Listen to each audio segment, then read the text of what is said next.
Hello मेरे प्यारे बच्चों। तो आज हम करने वाले हैं क्लास 7th का मैथ, जिसमें चैप्टर नंबर है 5। उसका नाम है लाइंस एंड एंगल्स। उसको सॉल्व करने से पहले पहले हम कुछ जो टॉपिक होते हैं उनको क्लियर करेंगे। उसके बाद चैप्टर जो है वो इजीली सॉल्व हो जाएगा। तो सबसे पहले हम डिस्कस करने वाले हैं व्हाट इज लाइन, क्योंकि चैप्टर का नाम ही लाइंस एंड एंगल्स, तो आपको लाइन पता होना चाहिए। लाइन बेसिकली क्या होता है? एक पाथ होता है जिसको आप एंडलेसली एक्सटेंड कर सकते हो दोनों डायरेक्शन में। जैसे मैंने अगर एक लाइन ये ड्रॉ करी है तो आप इसको यहां से भी और यहां से भी इनफाइनाइट तक एंडलेसली आप इसको ड्रॉ कर सकते हो दोनों साइड से। That is line. ठीक है।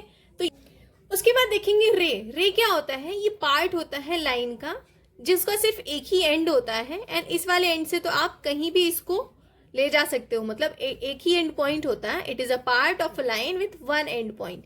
एक ही एंड पॉइंट होता है जो है रे। रे का एग्जांपल जैसे सनलाइट हो गई, टॉर्च लाइट हो गई ना, वो सनलाइट टॉर्च की लाइट हो गई, ये सब जो है वो रे के एग्जांपल है। उसके बाद आता है line segment. What is line segment? जो है ये भी जो लाइन सेगमेंट है वो भी लाइन का ही पार्ट होता है। अगर आपने एक लाइन ड्रॉ करी है तो बीच का अगर 2 पॉइंट ले लिया ना तो वो है लाइन सेगमेंट।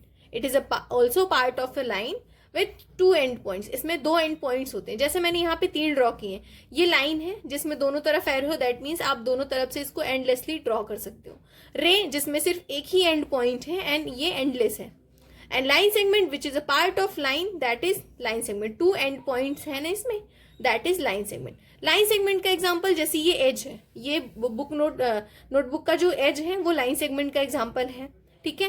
ट्यूब लाइट जो है, जैसे ये स्ट्रेट, ये पेन है, पेन का जो ये है लाइन सेगमेंट का एग्जांपल है ये एज। ठीक है। तो ये कुछ लाइन सेगमेंट के एग्जांपल हो गए। उसके बाद जानते हैं एंगल क्या होता है। बेसिकली एंगल जो होता है जिसमें 2 रेज मिलके बनाते हैं।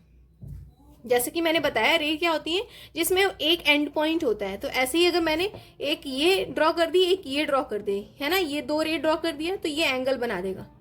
Angle is formed when 2 rays originate from same end point. Same end point से 2 रेज ओरिजिनेट हो रही है, that means this is a angle, right. अब बात आती है ये आर्म्स क्या होते हैं। ये जो है ना रे मेकिंग एन एंगल जो होता है ना, आर्म्स का ही उसको आर्म्स बोलते हैं, क्योंकि ये जो है इसका आर्म हो गया, आर्म। ठीक है। तो ये ray making an angle, that is arm. Vertex क्या होता है? ये एंड पॉइंट जो है ना, that is vertex. The end point of the angle is vertex. Ray making an angle is arm. तो ये मैंने एक एंगल बनाया है, इसमें देख सकते हैं ये इसका एंगल हो गया, ये आर्म हो गया एंड ये वर्टेक्स हो गया।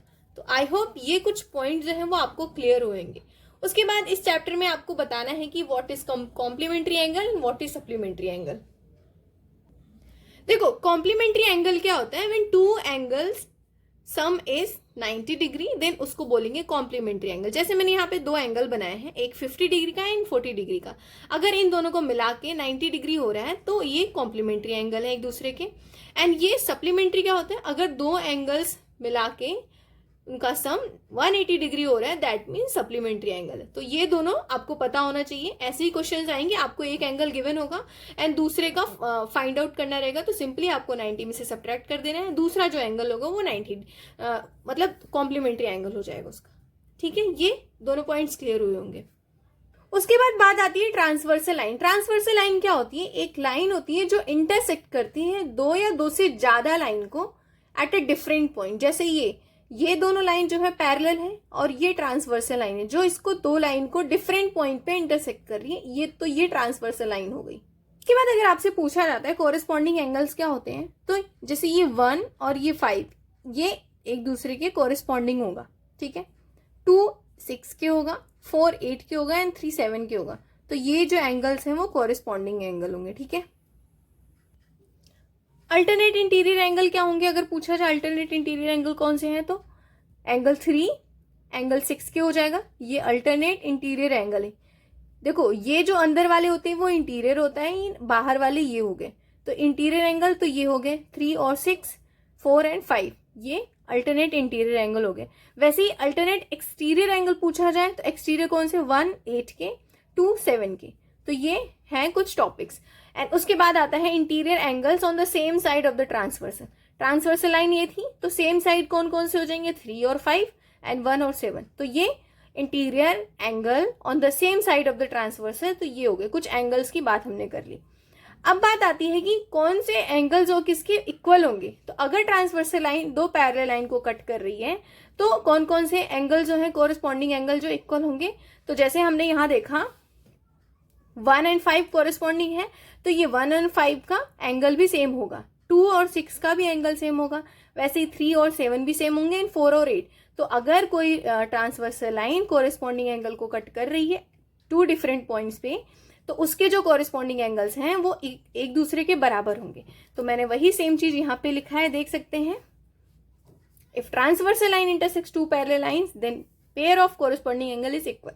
Angle 1 is equal to angle 5, angle 2 is equal to 6, angle 3 is equal to 7, angle 4 is equal to 8. Same with that, each pair of alternate interior angles is equal. Alternate interior angle हमने कौन सा देखा था, ये वाले हैं alternate interior angle 3 और 6 and 4 और 5। तो ये दोनों एंगल अल्टरनेट इंटीरियर एंगल हो गए, एंड साथ ही साथ ये सेम भी होंगे, इनका जो एंगल होगा वो सेम होगा, मेजरमेंट सेम होगा, ठीक है। Each pair of interior angle on the same side of the transversal is supplementary. हमने जो देखा था, जो ट्रांसवर्सल है सेम साइड में वो 180 डिग्री होंगे, सप्लीमेंट्री मीन्स जिनका एंगल 180 डिग्री होता है। तो ये 1 और 5 एंड 3 और 7 जो है वो सप्लीमेंट्री होंगे क्योंकि वो ट्रांसवर्सल की सेम साइड है, ठीक है। तो ये हो गए। अब इसके कुछ कंडीशंस होते हैं, अगर आपको पूछा जाता है कि ये लाइन पैरेलल है या कि नहीं, तो ये इसके कुछ कंडीशंस होते हैं। पहला तो अगर कोई ट्रांसवर्सल लाइन इंटरसेक्ट कर रही है दो लाइन को सच दैट कि pair of corresponding angle equal है, उसके pair of alternate interior angle भी इक्वल है, and pair of interior angle जो सेम साइड है ट्रांसवर्सल के वो सप्लीमेंट्री है, तो दोनों लाइन जो है पैरेलल है। ये आपको लिखा हुआ मेंशन रहेगा कि pair of corresponding angle is equal, then is it parallel line or not. तो सिंपल बता देना है इट इज पैरेलल, ठीक है, क्योंकि ये कंडीशंस है। तो तीनों कंडीशंस आपको याद होनी चाहिए, कोरिस्पॉन्डिंग एंगल इक्वल होना चाहिए, इंटीरियर एंगल भी इक्वल होना चाहिए, एंड जो उनके सेम ट्रांसवर्सल के सेम साइड है वो सप्लीमेंट्री होने चाहिए, तो वो लाइन पैरेलल होगी। अब बात आती है एडजेसेंट एंगल क्या होते हैं। एडजेसेंट एंगल वो होते हैं जिनके कॉमन वर्टेक्स होते हैं, जैसे ये वर्टेक्स है ना, तो ये वाला एंगल ये एंगल इसके एडजेसेंट होगा, क्योंकि कॉमन वर्टेक्स शेयर कर रहे हैं ना, तो इसलिए ये हो जाएगा एडजेसेंट एंगल ये इसके।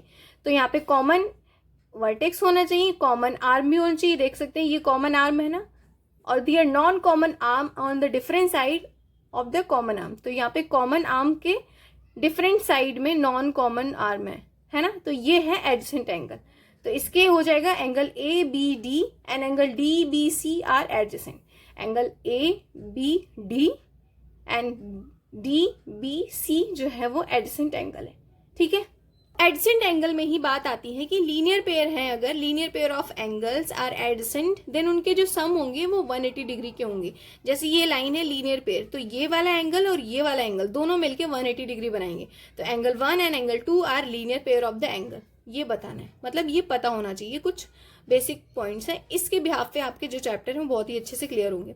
वर्टिकली अपोजिट एंगल्स क्या होते हैं, जब यहाँ पे दो स्ट्रेट एंगल इंटरसेक्ट करेंगे एक दूसरे को एक कॉमन पॉइंट पे, तो वो इक्वल होंगे। जैसे एंगल बी डी के इक्वल है, एंगल ए सी के इक्वल है, तो ये वर्टिकली अपोजिट एंगल होते हैं। तो आई होप आपको एडजेसेंट एंगल, लीनियर पेयर का सम कितना होता है and vertically opposite angle and जितने भी टॉपिक्स मैंने बताए वो एक तरीके से ओवरव्यू आपको समझ में आया होगा। अब चैप्टर सॉल्व करेंगे।